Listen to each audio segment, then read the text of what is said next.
Polaganjem vijenaca na spomen ploču na Belvederu obilježena je godišnjica stradanja na belvederskim demonstracijama 1936. godine kada je nastradalo 6 učesnika protesta. Vijenac su položili gradonačelnik prijestonice Cetinja Nikola Đurašković, predsjednica Skupštine prijestonice Milena Vujović i predsjednik Cetinskog UBNOR-a Borislav Pravilović.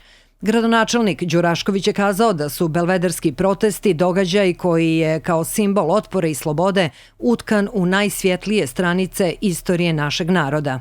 Mjesto na kojem se danas nalazimo prije 88 godina bilo je žarište događaja koji su potresli temelje našeg društva, ali učvrstili odlučnost crnogorskog naroda u borbi za slobodu. Zato su belvederske demonstracije bile više od običnih protesta.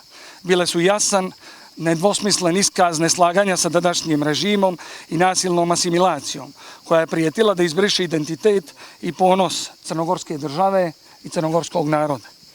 Uprkos pritiscima, nasilju i pokušajima zastrašivanja, 26. jun 1936. godine bio je dan kada su naši preci ustali protiv nepravde i pokazali da ni teror ni represija ne mogu uništiti slobodarski duh koji teče venama svakog Crnogorca i svake Crnogorke.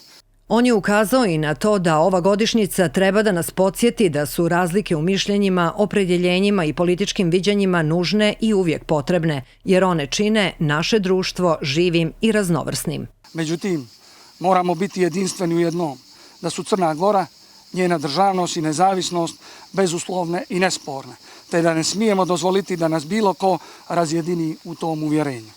Predsjednik Cetinskog UBNOR-a Borislav Pravilović podsjetio je na to da je dugogodišnje nezadovoljstvo ondašnjih stanovnika Crne Gore dovelo do belvederskih demonstracija. Naglasio je da ovaj datum i žrtve nisu bili uzaludni jer su bili iskra sveopšteg crnogorskog ustanka 13. jula 1941. godine. Nezadovoljstvo sa svim onim što je donijela Podgorička skupština, čak i od onih koji su bili direktni protagonisti utapanja Crne Gore u velikosrpski projekat, sve one represalije nad crnogorskim patriotama u periodu od 1918. do 1929. godine, u istoriji poznate kao bijeli teror, zatim hapšenja velikog broja crnogorskih komunista, nehumano i nezakonito postupanje prema njima u cetinskim i zatvorima u drugim gradovima ondašnje kraljevine, kao i ubistvo studenta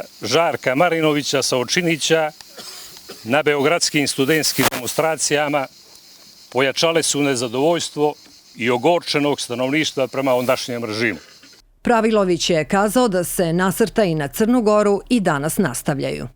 I da oni neće prestati. Pokušava se na sve načine urušiti građanski karakter ove države i njen antifašistički temelj. Došlo je ponovo vrijeme da svi pojedinačno i skupa na okup stanemo pod barjak jedine nam domovine Crne Gore kao što su to radili naši preci i da na svakom mjestu branimo njenu nezavisnost i njen građanski i multinacionalni sklad. Na Belvederu su te 1936. godine život izgubili Stevo Vujović, Jovan Šofranac, Marko Jovićević, Šunjo Vukmirović, Ilija Ražnatović i Niko Petričević.